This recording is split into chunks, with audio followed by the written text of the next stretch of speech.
Topic number 4 did women have revolution को discuss करेंगे। France में बिगनिंग से ही वुमेन पॉलिटिकल एक्टिविटी में पार्टिसिपेट करती थी और उनका इच्छा था कि हम लोग को पॉलिटिकल राइट मिलना चाहिए। एक वुमेन को कोई खास सफलता इसमें नहीं मिल पाया। थर्ड स्टेट के जो वुमेन थी वे फूड सेलर का काम करना, लॉन्ड्रेस का काम करना, सीमेस्ट्रेस वगैरह का काम करना, ये सब उनका वेजिटेबल वगैरह बेचना, यही उनका ड्यूटी था। स्कूलिंग उनके लिए नहीं था, स्कूल नहीं जाती थी पढ़ने के लिए। स्कूलिंग केवल मिडिल क्लास, वेल्दी क्लास, मतलब क्लर्जी और नोबिलिटी क्लास की जो लड़कियां थी, गर्ल्स थी, only they could go for schooling and after schooling they were married. तो वेरी पुअर थी वुमेन। उनका काम था fetching water, cooking, making long Q before the bread shops, स्थिति थी। वुमेन वहाँ समय समय पर कई क्लब्स वगैरह बनाए, पॉलिटिकल क्लब्स बनाई, न्यूज़पेपर बनाई। जैसा कि हम लिख चुके हैं कि फ्रांस में वुमेन जो है 60 क्लब बनाई थी।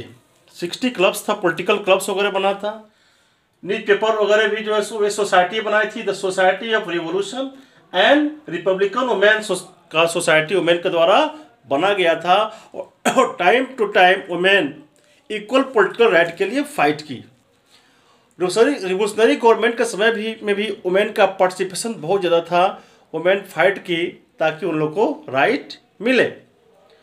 तो इस प्रकार वुमेन का पार्टिसिपेशन रहा और वे पार्टिसिपेशन में पीछे नहीं रही, पॉलिटिकल राइट चाहती थी। क्लब्स बनाई, न्यूज़पेपर बनाई अपने सपोर्ट में। और इसके पहले हम एक और पॉइंट क्या पढ़ें कि जो केवल वेल्थी क्लास के जो वुमेन थी, गर्ल्स थी, बोले they had access to education, केवल धनी लड़कियां ही स्कूल पढ़ने जाती थी। उसके बाद मैरिज वगैरह हो जाता था और मिडिल क्लास की जो वुमेन थी, सीमेस्ट्रेस, लॉन्ड्रेस, वेजिटेबल सेलर वगैरह का काम था, उनको थर्ड स्टेट वुमेन के लिए स्कूलिंग अलाउ नहीं था, स्कूल नहीं थी। फिर वुमेन कई पॉलिटिकल क्लब्स वगैरह बनाए, न्यूज़पेपर बनाए और पॉलिटिकल राइट चाहती थी।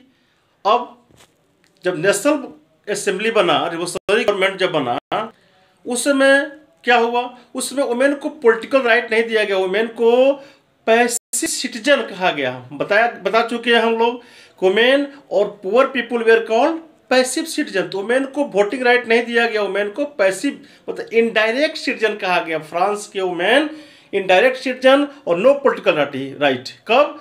जब नेशनल असेंबली बना 1789 के रिवोल्यूशन के बाद, जब बना नेशनल असेंबली में वुमेन को पॉलिटिकल राइट नहीं दिया, वोटिंग राइट नहीं दिया गया। हाँ, कुछ अलग सुधार था, जैसे वुमेन के लिए स्कूलिंग को कंपलसरी कर दिया गया।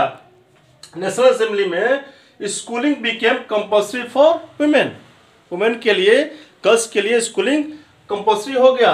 और इसके पहले वुमेन को अब कोई विरोध करने का, लड़कियों को कोई विरोध करने का अधिकार नहीं था। वे अपने पिता के पेरेंट्स की इच्छा के अनुसार ही शादी करती थी। लेकिन न्यू लॉ के अनुसार parents could not force them for marriage. अब शादी के लिए उनको फोर्स नहीं किया जा सकता था। और नेक्स्ट लॉ एक और बना कि डाइवर्स जो था, पहले केवल मेल को राइट था डाइवर्स देने का और फीमेल को भी डाइवर्स देने का राइट मिल गया। तो कुछ चेंज आया, कुछ स्थिति वुमेन की सुधरी। हम women wanted equal political right, diverse became legal for women. तो नेशनल असेंबली आया, वुमेन को वोटिंग राइट तो नहीं मिला, लेकिन स्थिति में सुधार हुई।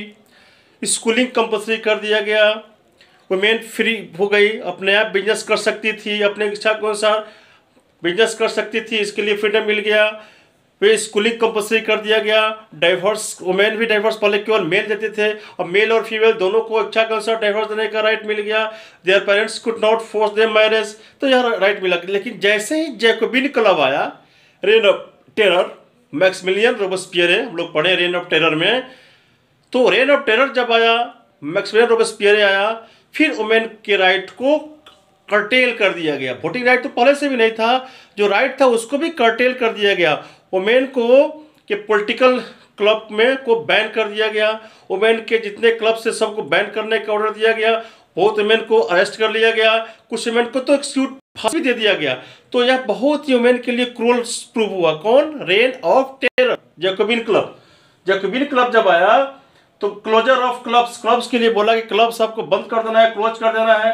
पॉलिटिकल जो आपका जो क्लब वगैरह बनाया उसको सब बैन कर दिया। पॉलिटिकल एक्टिविटी भी करने के लिए वुमेन को नहीं था राइट। बहुत से वुमेन को अरेस्ट कर लिया गया और बहुत से को एग्जीक्यूट कर दिया गया, फांसी भी दे दिया गया।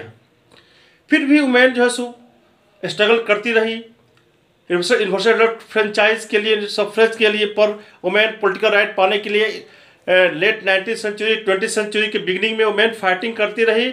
और लास्ट में फ्रांस में 1946 में, कब? 1946 में फ्रांस के वुमेन को वोटिंग राइट मिला, just 1 year before India became free. India के फ्री होने से केवल 1 ईयर पहले women could get voting right. So we today discuss women of third estate who had no voting right, they could not go for schooling. They were laundryers, they were seamsters, they had to sell the fruits. The only women of wealthy class could go to school for studying. And women had made many clubs, political clubs and associations.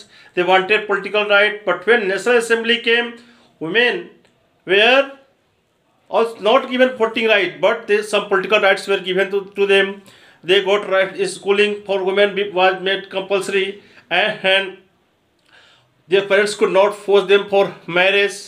Also, they could also divorce like men. Earlier, only male had right to divorce. Now, female also got right to divorce. After Jacobin Club, when Jacobin Club came, it banned all the political club women were running. And also many important political activities were banned, and women were many arrested. Many women leaders were arrested. Many were even executed. It means Jacobin Club turned more hostile, more cruel towards women. Finally, after different and continuous political activity and struggle, in 1946 women got right to vote. Thank you very much.